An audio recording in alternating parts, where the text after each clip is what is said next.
안녕하십니까, 박사입니다. 다카이치 사나이 일본 총리의 타이완 유사 발언은 아주 황당하기 그지없었습니다. 그게 무슨 일본 존립 위기인지가 말이 안 됩니다.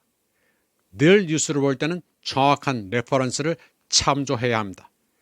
다카이치는 11월 7일 중요한 예산위원회에서 이렇게 말했습니다. 타이완에 대한 무력 공격이 발생해 군함으로 해상 봉쇄를 할 경우 그 해상 봉쇄를 풀기 위해 미군이 도우게 된다. 그리고 이를 저지하기 위한 무력 행사가 벌어지는 그런 사태가 상정된다. 군함을 동원하는 무력 행사가 수반되면 그것은 어떻게 생각하더라도 존립 위기 사태가 된다. 무력 공격이 발생하면 이것은 존립 위기 사태에 해당한다고 말했습니다. 앞뒤 논리가 안 맞는 정신사나운 소리입니다.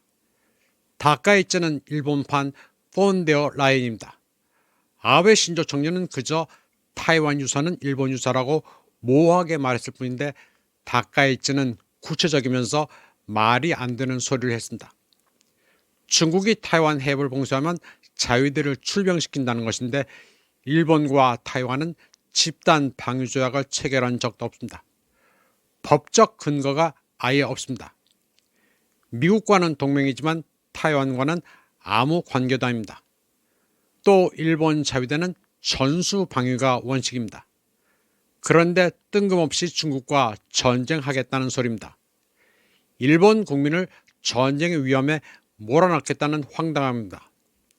지금 일본은 중국과 모든 면에서 비벼볼 실력이 안 됩니다. 군사력, 경제력에서 계란으로 바위치기입니다. 현재 중국의 국력은 청일전쟁 당시와는 다릅니다. 중국은 청나라의 북양함대가 일본에 패배한 1894년의 갑오전쟁의 서력을 이제는 갚을 수 있다고 벼르고 있습니다. 일본에서는 다카이치의 등장과 함께 갑작스러운 지정학적 충돌 가능성과 관련해 전문가들이 진지하게 국가 안보를 토론합니다. 이 프로그램에서는 자위대, 막류장 등이 중국의 군사적 위협에 대해 토론하는데 아주 볼만합니다. 일본의 전직 장성들은 2025년 서태평양에서 미중 간 전력에서 중국이 미국을 압도하고 있는 명확한 사실을 인정합니다. 우주 역량에서 중국이 다소 앞서고 있으며 공군 전력에서는 그 수에서 개임이 안 됩니다. 항공모함도 중국은 세 척을 아태 지역에 전개할 수 있는 데 반해 미국은 항모 한 척을 동원할 수 있을 뿐입니다. 해상 전력에서는 중국이 수적으로 크게 앞답니다. 또 미사일 전력도 미국을 크게 앞답니다. 수많은 가지수의 동풍 계열 미사일들은 제3도령까지 위협하고 있습니다.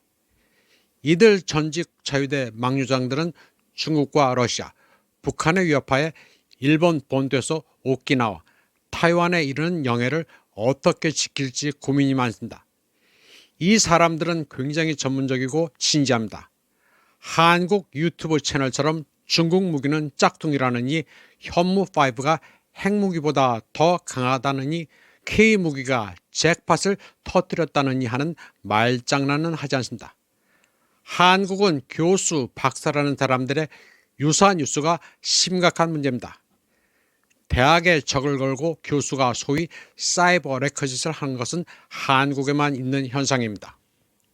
다카이치의 타이완 유사 발언이 있기 한 달 전 주 유엔 중국 부대표 순레이가 오키나와 원주민을 이슈로 꺼낸 것은 기발했습니다. 타이완보다 오키나와 카드가 휘발성이 더 강합니다. 그리고 영국, 호주, 캐나다, 체크, 아일랜드, 네덜란드, 일본, 유럽연합 등이 중국의 신장, 홍콩, 티벳의 인권 문제로 시비를 거는 것에 정면으로 대응한 것도 아주 주요했습니다. 신장에는 이미 인권 탄압 같은 것은 없습니다. 티벳도 마찬가지입니다. 해당 지역은 번영을 구가하고 있습니다. 다 영국 BBC 같은 매체들의 악의적 선전일 뿐입니다. 또 홍콩도 영국이 아편을 팔아먹고 무력으로 강탈한 지역을 되찾은 것일 뿐입니다. 순 레이는 서방이 중국 인권에 대해 소산 따오스, 이러쿵 저러쿵 떠들지 말고 스스로가 인권 문제를 반성하고 일본은 오키나와 원주민의 인권을 보호하라고 촉구했습니다. 중국은 오키나와에 맹공을 퍼붓고 있습니다. 중국 관영 CCTV의 소셜미디어 채널 위유엔 단테는 류큐에 대한 일본의 악행이 사행됐다면서 류큐는 반드시 독립돼야 한다고 촉구했습니다.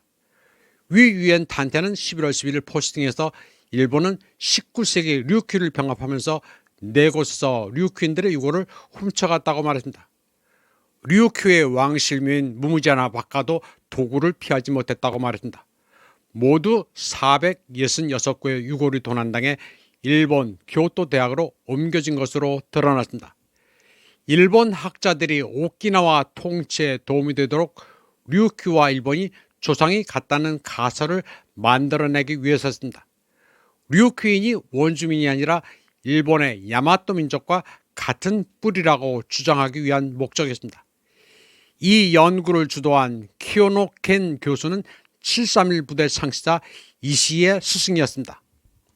일본이 류큐 식민 시절 인종 연구를 위해 유골을 훔친 지역은 류큐제도 여러 곳에 걸쳐 있었습니다. 일본은 식민 통치를 하면서 류큐뿐 아니라 타이완에 대해서도 인종적으로 같다고 교육했습니다. 일본 식민 통치 시절 오키나와의 상시 왕실 가족은 일본에 이주돼 화적 신분이 주어졌습니다. 일본도 이들을 이용해 오키나와에 대한 영유권 주장을 강화하고 있습니다. 2025년 5월 27일 류큐 왕국 2대 상시 왕조의 직계 후손은 공개 무대에 나와 자신은 DNA 분석 결과 일본인이 맞다고 주장했습니다. 중국과 일본의 전쟁은 문화인류학 전이기도 합니다. 이런 가운데 중국 국무원 타이완 반공실 전빈화 대변인은 라이칭더 총통에게도 세게 한마디 했습니다. 후젠성 장저우시 핑허현의 라이 가문 사당의 표지석에는 조상의 교훈이 새겨져 있다고 했습니다.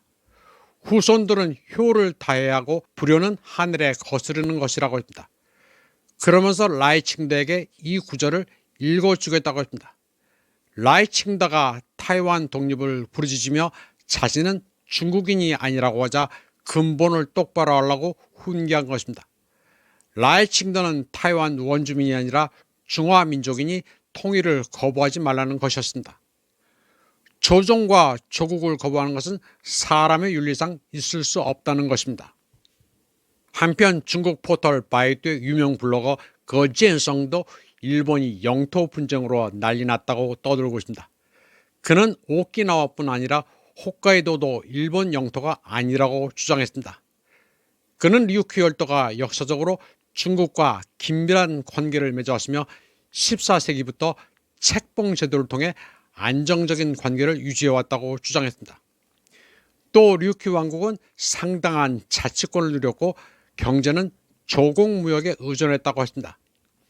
그는 그러나 17세기 초 사스마 번의 침략을 시작으로 일본은 점차 압력을 가했고 19세기 중반에는 메이지 정부가 무력으로 합병을 추진했다고 썼습니다. 그는 1872년 일본은 일방적으로 류큐번을 설립하고 국왕으로 하여금 일본 수도에 와서 경의를 표하도록 강요했으며 전통적인 외교를 폐지하고 중국과의 관계를 단절시켰다고 했습니다. 이는 이전의 간접 통치보다 더 강압적인 조치였으며 가신시위에서 직접 통치로의 전환을 의미했습니다.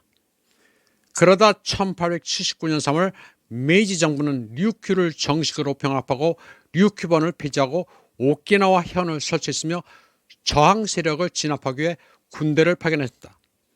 폐번 치연을 오키나와에도 적용한 것입니다. 그리고 왕국의 기관을 해제하고 일본식 교육과 명칭을 강제로 시행했습니다. 이 과정에서 지역 엘리트들이 추방되고 문화적 표현이 제한됐습니다. 일본은 식민지 전략을 업데이트해 통합을 강조했지만 류큐의 독립 전통을 무시했습니다. 그러다 제2차 세계대전과 1945년 포츠담 선언에 따라 일본의 주권 경계는 류큐 열도가 명시적으로 빠졌습니다. 승전국 가운데 미국이 일방적으로 오키나와를 점유했습니다. 이 당시 일본은 패전국이라 찍소리 못했고 힘센 미군이 오키나와를 얼렁뚱땅 점거하고 있었습니다. 그러다 1951년 샌프란시스코 조약으로 오키나와는 미국의 신탁 통치하에 놓이게 됐습니다. 다른 전승국들은 어리버리하게 가만히 있었습니다. 굉장히 불합리하고 황당한 건데 역사는 그렇게 흘렀습니다. 이후 1972년 미국은 일본과 오키나와 반환협정을 체결하고 행정권을 일본에 넘겼습니다. 원래 신탁 통치라고 하면 전승국이 공동으로 통치하는 게 온당하지만 미국 혼자 깔고 앉아있다가 얼렁뚱땅 일본에 넘긴 것입니다. 그런데 미국이 일본에 넘긴 것은 행정권이지 주권이 아닙니다. 따라서 오키나와의 주권 문제는 깔끔하지 않습니다. 유엔 헌장에 부합하지 않습니다. 일본은 오키나와를 접수한 후 기지 건설을 가속화했습니다. 일본 국토 면적의 0.6%에 불과한 오키나와는 상당 부분이 미군 시설입니다. 주민들은 소음 공해와 잦은 사고로 고통받고 있습니다. 후텐마 기지는 학교에서 불과 30m 거리에 있으며 지난 30년 동안 5천 건 이상의 사고가 발생했습니다. 지역에서는 산발적이며 조직적인 시위가 발생했습니다. 근래 들어선 오키나와 주민의 독립운동도 발생했습니다. 1996년에는 아라카와 아키라라는 시인 겸 오키나와 연구가가 류큐 독립 주장을 담은 책을 출판하게 됐습니다. 그리고 2025년에는 류큐 독립공화당이라는 정당이 여러 도서에서 시위를 벌이고 명나라식이 책봉 자료를 전시하는가 하면 미군 기지 범죄와 토지 점용을 규탄했습니다. 류큐 독립운동은 10년 전보다 참여 규모가 커졌고 국제사회의 관심도 높아졌습니다. 류큐 열도의 일부인 띠아오이다오, 일본명 센카쿠 열도도 영유권 분쟁 대상입니다. 중국 해경의 순찰은 2024년 355일, 2025년 상반기에는 최대 98일 동안 이루어지며 정리화됐습니다. 중국은 76mm 함포를 장착한 1만 톤급 함정을 투입해 일본 순찰선을 제압하고 있습니다. 2012년 일본의 국유화 이후 초창기와 비교했을 때 중국의 작전은 간헐적 순찰에서 연중 순찰로 전환됐습니다. 한편 홋카이도 문제도 일본에 숨어있는 아킬레스건입니다. 홋카이도 분쟁의 핵심은 원주민인 아이누족의 권리입니다. 일본의 영토 확장은 19세기 초에 시작됐습니다. 1869년 개발이라는 명목으로 사람들을 이주시키고 아이누족을 추방했습니다. 그리고 사냥터를 점유하고 전통적인 사냥을 금지하기 위해 개발청을 설립했습니다. 이 과정은 군사행정에 의존한 류큐 합병과 유사하지만 홋카이도는 토지 자원의 약탈에 더 중점을 둬 원주민이 급격히 감소했습니다. 1899년 홋카이도 옛 원주민 보호법이 제정돼 표면적으로는 지역 주민을 보호했지만 실제로는 동화를 강요했습니다. 아이누어는 폐지되고 일본식 이름이 채택됐으며 학교에는 일본 문화가 수입됐습니다. 이는 법 제정 이전의 자치 상태와 극명한 대조를 이뤘고 물리적 추방에서 법적 말살로의 전환을 촉진했습니다. 2차 세계대전 이후 일본 헌법은 소수 민족의 권리를 보장했지만 홋카이도의 산업화는 계속돼 아이누족의 전통적 토지는 침범당했습니다. 2019년 제정된 아이누 정책추진법은 선주민의 지위를 인정했지만 보상은 회피하고 관광과 상업화만 장려했습니다. 2025년에는 일본 법원이 아이누 어업권에 대한 판결을 내리면서 시위가 촉발되기도 했습니다. 류큐 문제는 강대국 간의 경쟁이 얽힌 국제적인 문제인 반면 홋카이도 분쟁은 원주민 내부 탄압과 일본의 이중잣대가 드러나고 있습니다. 일본은 한편으로는 북방 영토와 관련해 러시아의 강경한 입장을 취하는가 하면 다른 한편으로는 아이누족을 무시하고 있습니다.